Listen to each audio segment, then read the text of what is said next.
Hey Jim, this is Jeff doing your technical voiceover, starting with the forehand ground stroke. From all appearances, looks pretty good, it's solid, but I bet I can find something wrong with it.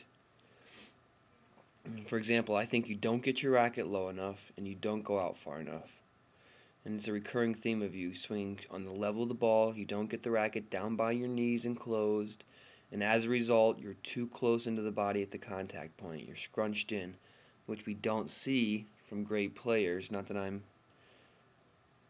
intentionally trying it on that frame, so I'm often too close to the ball myself, and then your racket pulls off too soon. So it goes a little horizontal around your body like a merry-go-round.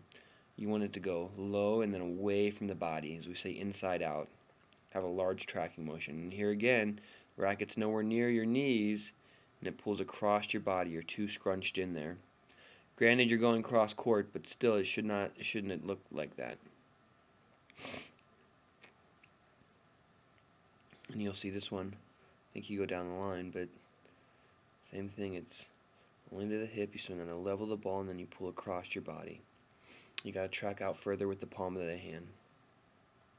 Now the backhand ground stroke. Again, you see you're not sitting in the chair with the racket low and closed. You're not bending the knees. You're uncoiling too quick. You're just twisting like a baseball player. You're not lifting like a tennis player. So from here, you got to sit down, and you'll see you turn that front toe in. You rotate the hip forward already. You're not really sitting down low and closed.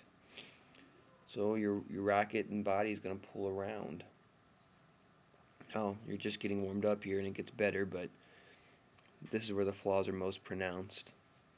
You're starting to think about it, and it's getting better, but get a big step out, sit in the chair. This one's a little better, but that racket face is on edge. It's not closed. You're not getting it low enough, and you're twisting with the hips. You're not lifting and twisting. As a result, you're open at the hit, and as a result, the racket pulls across your body too quick. So the racket's not able to track out to the target like it should for a large hitting zone.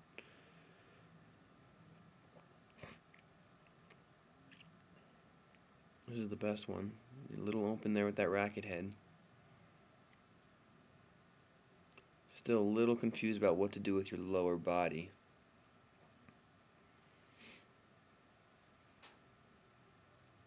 Okay, forehand volley. I like Jim. I actually really like your forehand volley. Keep that right elbow up though when you turn. Don't make such an arm motion. That'll help shorten the backswing. So you can see it goes a little too far back. The elbow's in.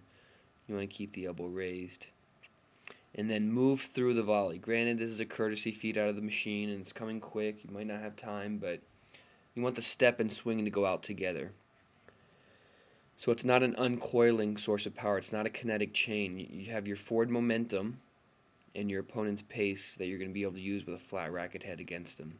But your foot lands, and then you hit. So that front foot shouldn't be on the ground at contact. You should be moving through the volley. So don't plant, move through. And even if you were doing it stationary, the step and swing would go out together. You wouldn't step and then swing. So you plant and then rotate. But I like how you hit up on it. I like how it's a flat. What happens when you step first is that center of gravity falls. Same on the backhand volley. You don't want to step and then hit. Now it's a little more pronounced on the backhand. The left elbow is down. The racket face is pointing too far up. And we know it's got to be flat at the hit, so you're going to have to make a lot of adjustments in here. And again, you drop that racket head, maybe because it's still your perception of having to cut or carve the backhand volley, but you don't want to cut under the backhand volley. You just want to get the racket face flat. Sometimes it'll open no more than 10 degrees on a low volley, and you swing back up on it, but you don't want to drop the racket head cutting under. And throw that left arm back to stay sideways, and move through the backhand volley. It's funny how you take it low and then high again. So we're working on your backhand backswing too, not dipping it low and then high again. Okay, now the serve, Jim. This is your shadow swing, which looks great. You see the palms really down, the curls on the inside of the wrist. But you can still see even on your shadow swing, your perception is, I think, that you need to snap your wrist to pronate. And that's, I think, one of your problems why you keep coming palm up a little bit. You're not really truly pronating your forearm out to the right, so your forearm's not rotating out to the right. You're just snapping your wrist at the hit. So it's not in the wrist. The wrist does very little. And I think that might be one of the reasons why you still come a little palm up and you kind of lose the curl on the inside of that wrist a little, because you feel like you have to snap it back. But again, it's not the wrist, it's the whole forearm. There's very little wrist flexion in the serve.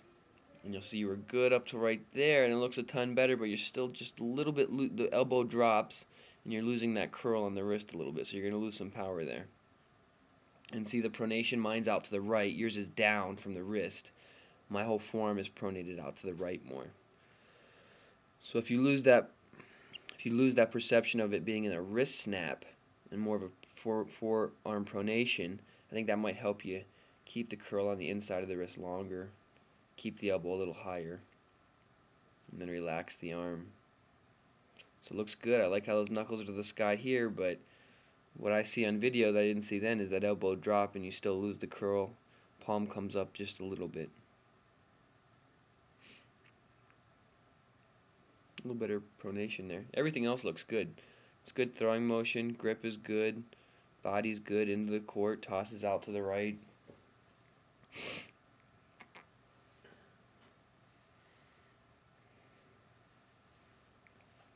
But I'd watch the video a couple times. First time, just watch it all the way through, like you have. Next time, you can pause it and stop and start it, and maybe take some notes and get out on a ball machine and you'll have this stuff fixed in no time, and you'll see how it improves the tactics.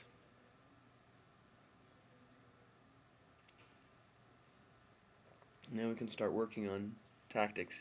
Just remember, be a scientist. Go out there and experiment. Don't be afraid to mess up, especially since I'm at your club.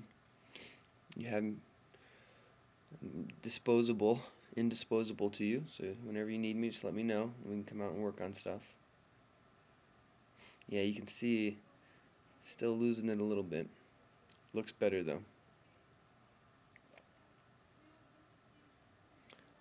Okay, Jim, thank you very much. Talk to you later.